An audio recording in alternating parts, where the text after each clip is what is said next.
বাংলাদেশে এখন অস্থির সময় যাচ্ছে। অনেকে উদ্বেগ উৎকণ্ঠার ভিতরে কি হয়ে যায়, কখন কি হচ্ছে না হচ্ছে। এর ভিতরে নতুন করে সংযোজিত হয়েছে গণমাধ্যমে যারা কথা বলেন, সাংবাদিক, রাজনৈতিক বিশ্লেষক, তাদের ধারণা ডক্টর ইউনূসের যে রাজমহল, তার যে প্রাসাদের যে অন্দরমহল, সেই অন্দরমহলে আন্তঃকন্দলের আগুন এখন দাউ দাউ করে জ্বলে উঠেছে।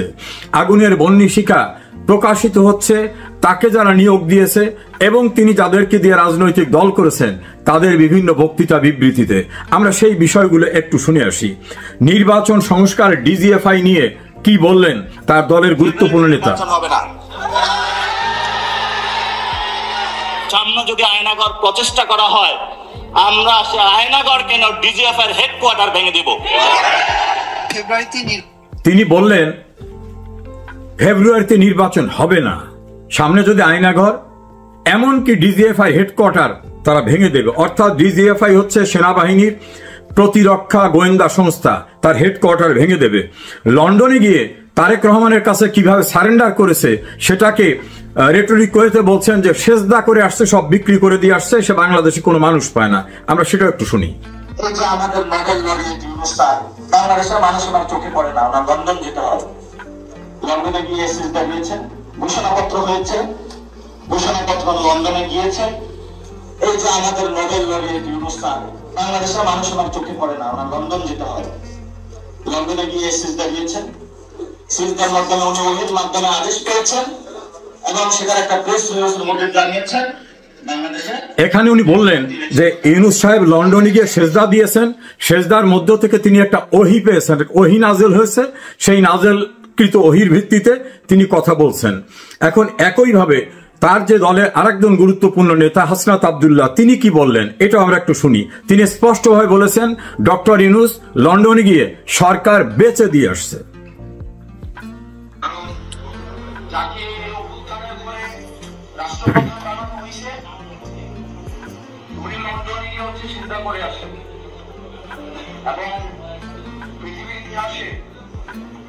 এমন ঘটনা আছে কিনা যে সরকার প্রধান, অন্তর্বর্তীকালীন সরকার প্রধান এবং রাজনৈতিক দলের ভারপ্রাপ্ত চেয়ারম্যান একই সাথে প্রেস কনফারেন্স করে? ওই দিনই সরকার লন্ডনে বেঁচে দিয়ে আসছে। হাসনাত আব্দুল্লাহ বলেন যে পৃথিবীতে এমন নজির নাই যে অন্তর্বর্তীকালীন সরকারের প্রধান এবং বিরোধী দলের নেতা একত্রে বৈঠক করে একসঙ্গে প্রেস কনফারেন্স করে এবং ওই দিনই সরকার বিক্রি করে দিয়ে আসছে। এটা হলো হাসনাত আব্দুল্লাহর বক্তব্য। এবং আমরা আরেকটা আসি, সেনা প্রধানকে ব্যারিস্টার ফুয়াদ বলছেন যে গুড়িয়ে দেবেন, উড়িয়ে দেবেন, ষড়যন্ত্রকারী বলছেন। আপনারা দেখতে পাচ্ছেন সেনা প্রধান এক ধরনের নামকাওয়াস্তের মিটিং করার মধ্য দিয়ে এখন নতুন করে ষড়যন্ত্র করছে কিভাবে প্রেসিডেন্টের অধীনে নতুন করে একটা অন্তর্বর্তীকালীন সরকার করা যায়। আপনারা জানেন এই প্রেসিডেন্ট হচ্ছে হাসিনার আর একটা গোলাম কুকুর। এক কুকুরের বাচ্চা দিয়ে আর এক কুকুরকে স্বাধীন করা যাবে না। আমরা যখন কুকুরকে দেশছাড়া করেছি, কুকুরের বংশ সহ উৎখাত করে দেশছাড়া করব।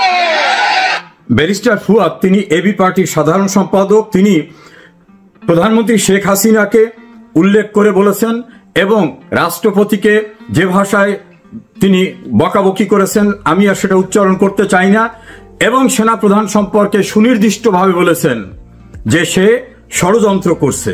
শুধু সেইখানে না, নাসিরউদ্দিন পাটোয়ারি এই সেনাবাহিনী সম্পর্কে আরো ভয়ঙ্কর একটা মন্তব্য করেছেন, আমি উচ্চারণ না করে আপনাদের শোনাই। এই যে আমাদের আর্মি ভাইরা, হাতে শুধু অস্ত্র থাকতে হয় না, মাথায় কিছু গিলু থাকতে হয়। না বুঝে সংবিধান, না বুঝে স্টেট, বিভিন্ন দেশ থেকে গিয়ে একটু ঘুরে ফিরে কিন্তু অস্ত্রের প্রদর্শনী থেকে কিছু অস্ত্র নিয়ে আসে, আর নিয়ে আইসা মাথায় গিলু না থাকার কারণে অস্ত্রটা চালায় জনগণের উপরে। কি অদ্ভুত একটা বাহিনী, কি অদ্ভুত গোয়েন্দা সংস্থা। আপনার মাথার মধ্যে যদি ন্যূনতম কমন সেন্স থাকতো, আপনি আয়নাঘর বানাইতে পারতেন না। এইখানে তিনি বললেন যে গোটা বাহিনীকে, গোটা সেনাবাহিনীকে বলছেন যে এদের মাথায় কোনো ঘিলু নাই, ন্যূনতম কমন সেন্স নাই। বিদেশ থেকে কয়েকটা অস্ত্র নিয়ে আসে, ট্রেনিং নিয়ে আসে, সেই অস্ত্রটা মানুষের উপর চালায়। গোটা সেনাবাহিনীর মাথায় ঘিলু নাই, এটা পরিষ্কারভাবে তিনি বললেন। আর ডিজিএফআই হেডকোয়ার্টার উড়িয়ে দেবেন। আর এক দলের সেক্রেটারি ব্যারিস্টার ফুয়াদ তো বললেন, যে ভাষায় বলেছেন আপনারা শুনেছেন। আর ফেব্রুয়ারির কথিত নির্বাচনের তারিখ বললেন ফেব্রুয়ারিতে নির্বাচন হবে না। এবং তারা দুজনই, নাসিরউদ্দিন পাটোয়ারি এবং হাসনাত আব্দুল্লাহ বললেন লন্ডনে গিয়ে ডক্টর ইউনূস সেজদা করেছেন, সেজদা করে সরকার বেচাকেনা করে দিয়ে আসছেন।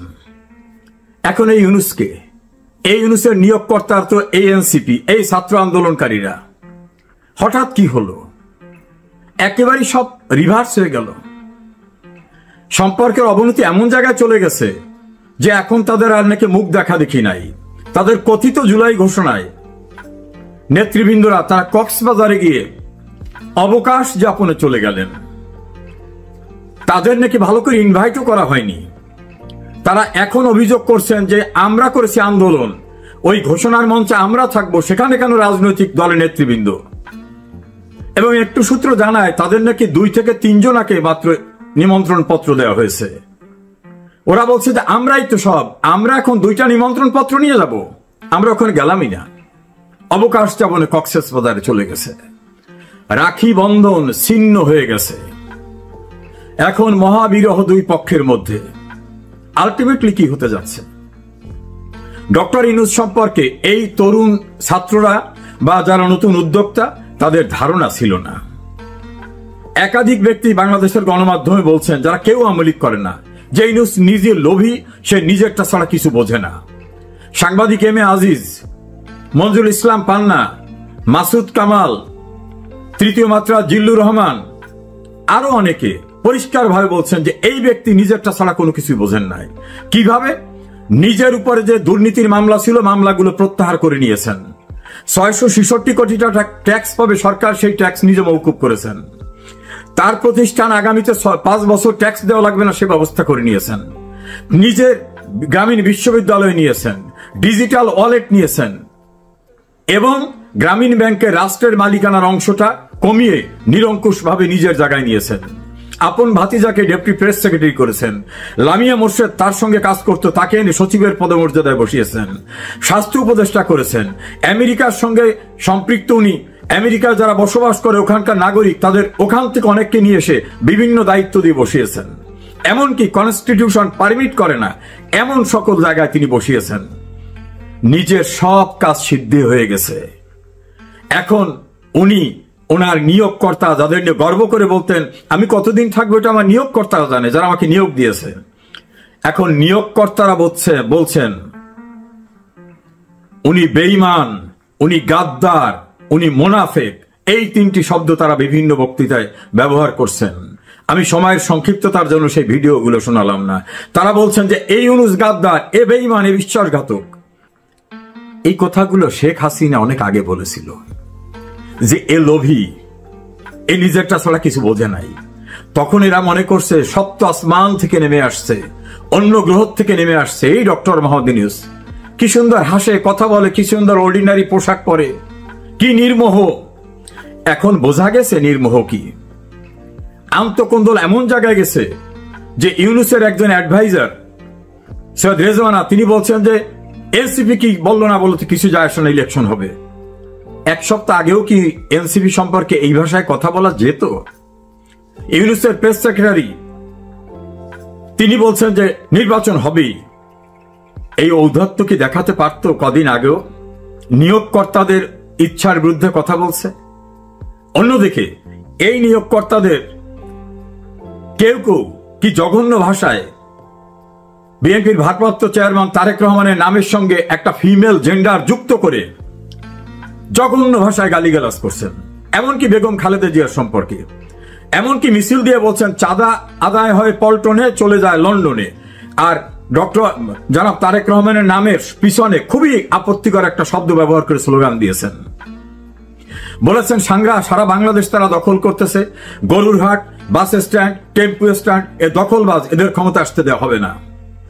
এমনকি মিটফোর্ডে পাথর দিয়ে একজনকে নির্মমভাবে চাঁদা না দেওয়ার দায়ে মেরে ফেলার ঘটনা উল্লেখ করে তারা বলছেন যে আমরা এক পক্ষকে তাড়িয়েছি আর একজনকে ক্ষমতা আনার জন্য না। যে ভাষায় ঢাকা ইউনিভার্সিটিতে ফিমেল একটা মেল অর্গান উল্লেখ করে যে স্লোগান বিএনপির বিরুদ্ধে দিয়েছে, আমার মনে হয় না বাংলাদেশের ইতিহাসে কখনো এমন শব্দ দিয়ে কোন স্লোগান হয়েছে। একই ভাষায় জামাত ইসলামীও বিএনপিকে গালিগালাজ করেছে অশ্লীল অশ্রাব্য ভাষায়, এবং বলা হয়েছে সারা দেশ লুটপাট করছে যারা, তারা ক্ষমতায় আসবে এটা যেন তারা না ভাবে। এভাবে এনসিপি, জামাত, বিএনপি পরস্পরকে শালীনতা শিষ্টাচার বহির্ভূত ভাষায় গালিগালাজ করেছেন, যেটা বাংলাদেশে দীর্ঘদিন বিরোধ থাকা সত্ত্বেও আওয়ামী লীগ, বিএনপি, জাতীয় পার্টি, জামাত এরাও বোধহয় কেউ কোনোদিন এই ভাষা ব্যবহার করে কোন রাজনৈতিক নেতাদেরকে, প্রতিপক্ষকে কোনোভাবে গালিগালাজ করেনি। আর সারা দেশে যাতে বিএনপির ইমেজ সংকট চরম হয় সেজন্য জামাত ইসলামী মোটামুটি বিএনপিকে চাঁদাবাজের দল, বাজারঘাট দখল করা, বাড়ি দখল করা, মাছের গেট দখল করা, টেম্পো স্ট্যান্ড দখল করা, এই দখলবাজ হিসাবে মোটামুটি তাদেরকে বিভিন্ন জায়গায় জেনারেলাইজ করে ফেলছে। আবার বিএনপি বিষয় বলছেন যারা ৭১ অপরাধ করেছে, যুদ্ধ অপরাধী, যারা ৭১ বাংলাদেশ চায় নাই, তারাই দেশে ক্ষমতা আসতে পারবে না। আর মধ্যবর্তী থেকে এই এনসিপি দুই গ্রুপকে নানা কথা বলছেন।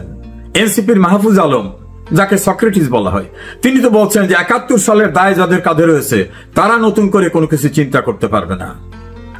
আবার জামাতের নায়েবে আমির ডক্টর মোহাম্মদ আব্দুল্লাহ তাহের, তিনি বিএনপির এক নেতাকে পরিষ্কারভাবে বলছেন যে এনসিপির প্রধান যিনি, ও তো আমাদের তৈরি, আমরা ওকে গ্রোন আপ করেছি, নাহিদ ইসলামের কথা বলেছেন।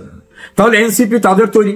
আবার তিনি বিবিসির সঙ্গে ইন্টারভিউ দিয়ে বলছেন এই আন্দোলন আমরাই করেছি, নেপথ্যে আমরা ছিলাম, কিন্তু আমাদের নাম বাইরে আসলে সমস্যা হবে, এই জন্য আমরা বেনামিতে অন্যদের দিয়ে, কেউ ছাত্রলীগের আশ্রয়, কেউ নূরের ছাত্র সংগঠনের আশ্রয়, বিভিন্ন ভাগের থেকে আমরা কাজ করেছি। এটা বিবিসির কাছে তিনি বলছেন। ওই সময় কিন্তু শেখ হাসিনা বলছিলেন এটা কোঠার আন্দোলন না, আসল আন্দোলন ক্ষমতা দখল করা, এবং এর নেপথ্যে জামাত, শিবির, বিএনপি। এখন কিন্তু তারা নিজেরা স্বীকার করতেছেন। একইভাবে এনসিপির আব্দুল হান্নান মাসুদ, আসিফ মাহমুদ, সজীব ভুইয়া, নাহিদ ইসলাম, তারা প্রকাশ্যে বলছেন আমাদের টার্গেট ছিল সরকার উচ্ছেদের ৫ তারিখ যদি সরকার পড়ে না যেত আমরা অস্ত্র তুলে নিতাম।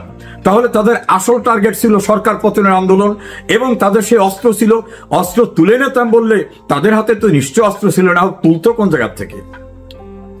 এভাবেই তারা স্বীকার করতেছে সবখানে যে আমরা যদি মেট্রোলে আগুন না দিতাম, পদ্মা সেতুতে আগুন না দিতাম, আমরা যদি পুলিশ মেরে না ফেলতাম, তাহলে কি আন্দোলন গতি পেত? এসব হতো? তাহলে মানুষ মারা, পুলিশ মারা, দেশের ভিতর নৈরাজ্য সৃষ্টি করা, ভাঙচুর করা, ক্ষমতা দখলের জন্য অস্ত্রের প্রস্তুতি নেওয়া। এবং আসিফ মাহমুদ, সজীব ভুইয়া একথা বলছেন যে নাহিদ ভাই ভিডিওতে বার্তা তৈরি করে রেখেছিল যে আমরা অস্ত্র তুলে নেব যখন, তখন এই ভিডিও বার্তা চতুর্দিকে ছড়িয়ে যাবে। তাহলে শেখ হাসিনা যেগুলো বলেছিলেন সেইগুলো এখন তারা স্বীকার করতেছে। আর ডক্টর ইউনূস এইটার সঙ্গে যে জড়িত, এটা শেখ হাসিনা বারবার বললেও অনেকে তখন বলছেন না, ক্ষমতায় থাকার জন্য অহেতুকভাবে ইউনূসকে অভিযুক্ত করছেন। ক্লিনটন ফাউন্ডেশনে গিয়ে ডক্টর মোহাম্মদ ইউনূস সেখানে সাবেক মার্কিন প্রেসিডেন্ট বিল ক্লিনটনের সামনে বলছেন নাথিং ওয়াজ হ্যাপেন্ড সাডেনলি, ইট ওয়াজ মেটিকুলাসলি ডিজাইনড, অর্থাৎ সুপরিকল্পিতভাবে এগুলো ঘটানো হয়েছে। আবার ইউনূসের যে সিপাহসালাররা, তারা প্রকাশ্যে বলছেন আমরা মেসে থাকতাম, বিভিন্ন জায়গা থাকতাম, আমার দীর্ঘদিন যাবত এই পরিকল্পনা করতেছি।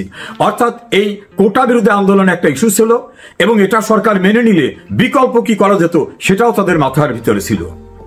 এইরকম ভাবে একটি গণতান্ত্রিক সরকারকে উচ্ছেদের জন্য যে মেটিকুলাস ডিজাইন, যেটা শেখ হাসিনা বলতেন, ইউনূস সেটাকে এডমিট করেছেন। এই প্রক্রিয়ার ভিতর থেকে যারা কাজ করেছেন, এখন তাদের স্বার্থের সংঘাত।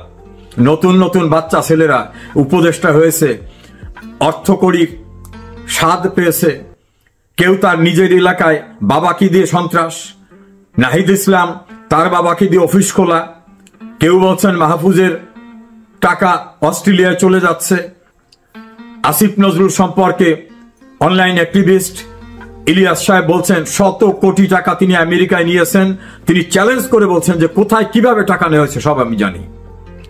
এরকম ভাবে থলের বিড়াল সব বেরিয়ে আসা শুরু হয়েছে, অথচ এরা সবাই কিন্তু এক কাতারে ছিল।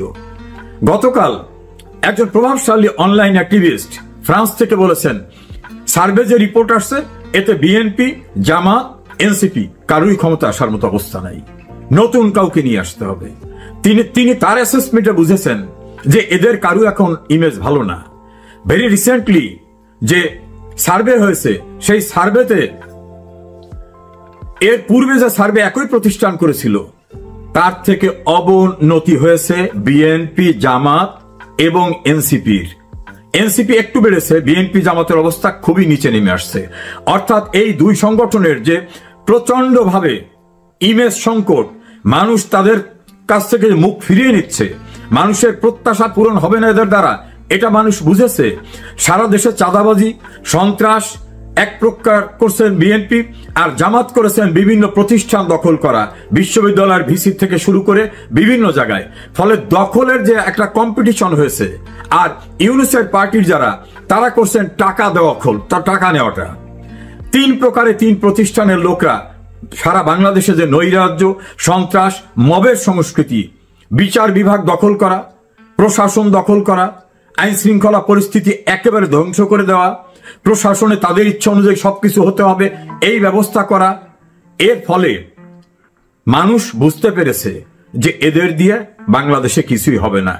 এই যে ইউনুসের অন্দরমহল যারা মিলে ইউনুসকে নিয়ে আসলো, শেখ হাসিনাকে ক্ষমতার থেকে সরিয়ে দিল, আজকে স্বার্থের সংঘাতে বিএনপি চায় দ্রুত ক্ষমতায় যেতে, তাতে যে সমঝোতা করতে হয় সেই সমঝোতা করে। এনসিপি মনে করে আমরা কেবল দল করলাম, এখন আমাদের কেউ চেনে না, গ্রামগঞ্জে যেতে হবে। পুলিশ, আর্মি, বিজিবি, র্যাব নিয়ে যাওয়ার পরও গোপালগঞ্জ সহ কক্সবাজার, চিটাগাং, ময়মনসিংহ, গাজীপুরে বিভিন্ন জায়গায় বাধার সম্মুখীন হচ্ছে। তারা একটু দাঁড়াবার পরে অতীতে সামরিক শাসকরা যেরকম ভাবে দল করছিল, এরশাদ, জিয়াউর রহমান, ওভাবে তারা হৃষ্টপুষ্ট হয়ে তারপরে তারা দল করবে, এরপর ইলেকশন করবে।